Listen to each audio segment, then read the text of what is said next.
want you to look at something right now. Think of some major goal you want, or maybe it's one you're already working on and you have experienced a lot of setbacks, a lot of defeats.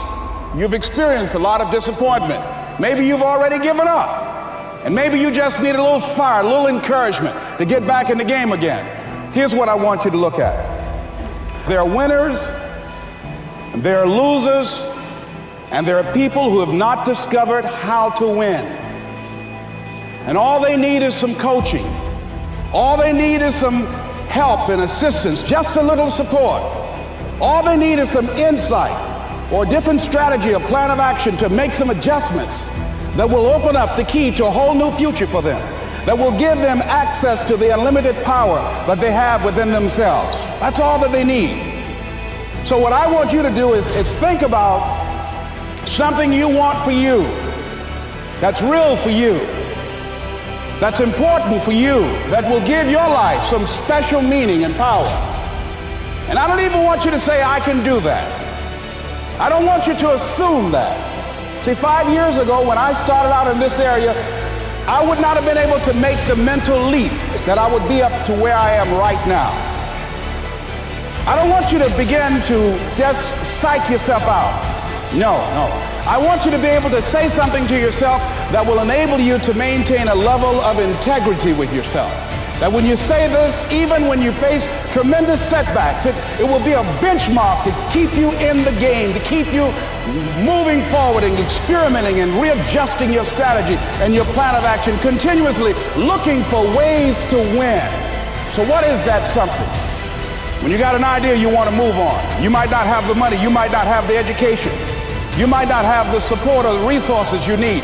What is that something that can keep us going, that will enable us to act on our dream? What's one of those keys that will begin to help us to discover the secrets to our dream? Here's what I want you to repeat after me, please, with power and conviction. Say, it's possible. That's all I want you to do when you look at your dream. Just say to yourself every day, it's possible. And she said, let me write this speech for you. You're going to speak at Ohio State University. Those people are very educated there, and they're going to know when you make grammatical errors, and they're going to know because of the substance of your speech that you are not literate. I care about you, and I don't want you to embarrass yourself. So this person proceeded to write a speech for me. I had a speech in my mind, but this person was stronger than I was negatively than I was positive about my own thoughts. And I gave my power away. With my permission, I allowed this person to guide me to do something that I really didn't want to do. But I didn't feel enough inner strength and conviction about my skills as a speaker and the message that I had to bring to stick by my guns.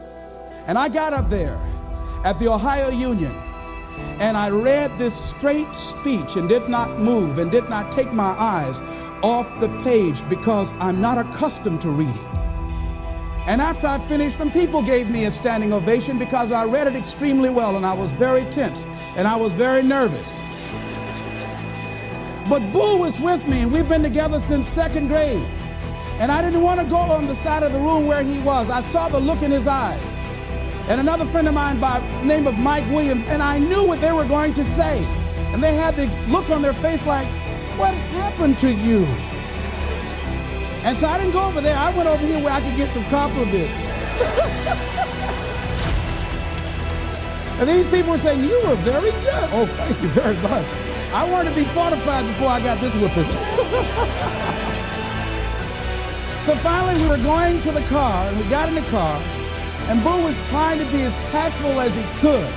And then he just said, that was the worst speech you have ever given. I said, oh, Boo, I know. Why did you read the speech? What happened to your spontaneity? You've always been an extemporaneous speaker. Les, why did you do that when she told me that they wouldn't accept what I said?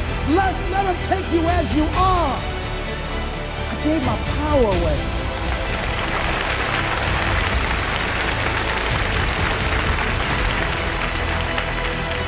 People that are hungry are unstoppable, Mr. Brown. People that are hungry, no excuse is acceptable. Go out and face the music, young man. And don't forget, stay hungry.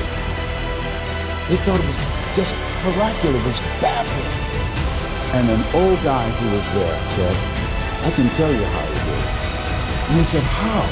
How do you do it? And he said, there was no one here to tell him that he couldn't. Whoa. What could you do? What could I do? What could all of us do if we did not have the naysayers in our lives? That we believed naively like that little boy that it was possible. What would you do if failure was not on the table?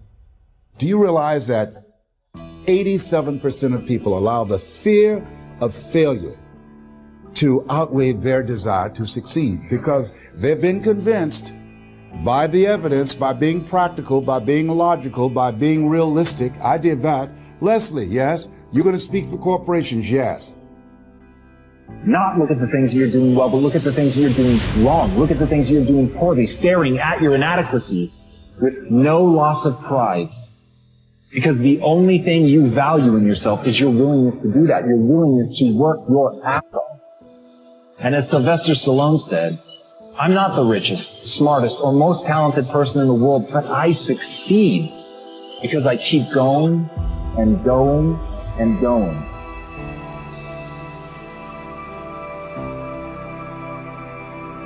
I need you to develop that what now mentality. You know exactly what I'm talking about. When you lose that job, when everything disappears, what now? Let me tell you. What now is dedication, relentless effort to achieve your dream, putting a plan together, not just jumping into the water with no life vest, putting a strategic plan together to be greater than you were yesterday, to be greater than anything anybody could ever imagine. See, this thing about dreams, we believe that it's up to other people to believe. And the truth is, the only person that needs to believe in you is you. Sometimes when terrible things happen to us, we go into this dark shade and we stay there. And we believe that this darkness will be our home forever. But you gotta understand that every pain is a lesson. Every lesson that you learn in the process of life, it's turning you into something phenomenal. Life is pain. In it, we lose some of the greatest things we ever had. But one of the hardest things to do is to keep going. You know, it's always a little bit frustrating to me when people have a negative relationship with failure. Failure is a massive part of being able to be successful. You have to get comfortable with failure. You have to actually seek failure. Failure is where all of the lessons are. You know, when you go to the gym and you work out, you're actually seeking failure. You want to take your muscles to the point where you get to failure because that's where the adaptation is. That's where growth is.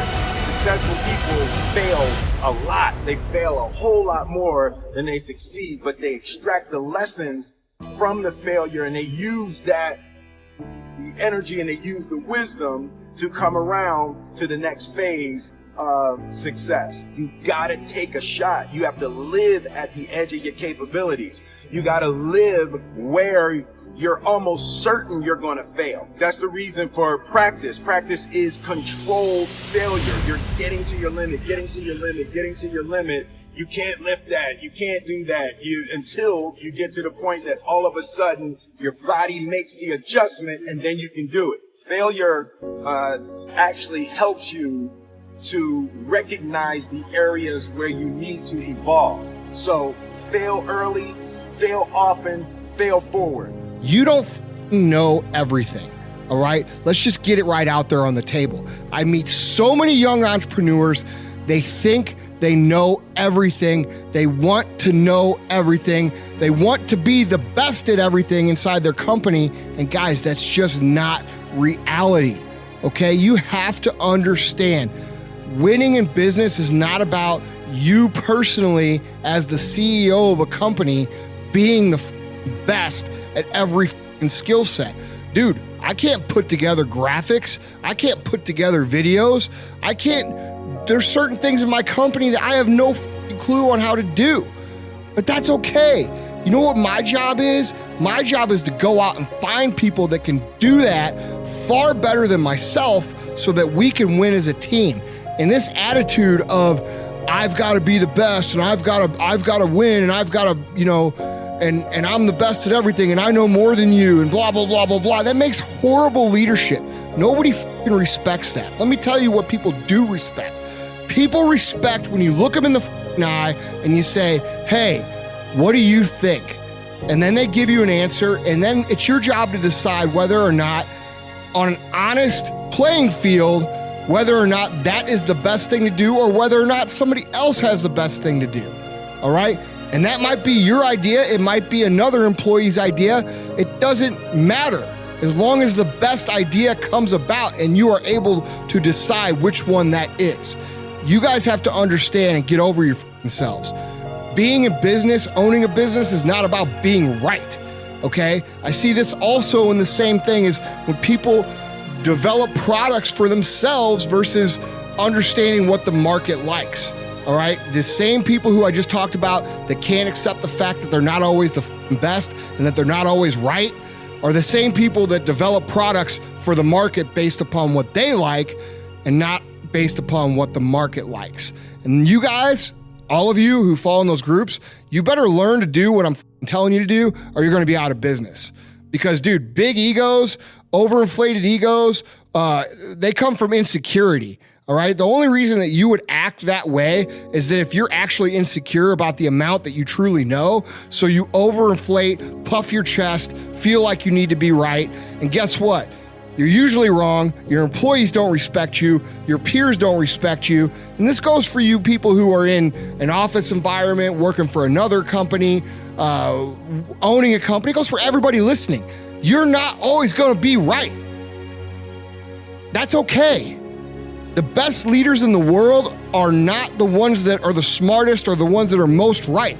They're the ones that can decipher who's the best at which job, put in the right places to win, and then also decide from a humble place, and humble meaning understanding that you don't know everything, which idea is going to be the best for everybody.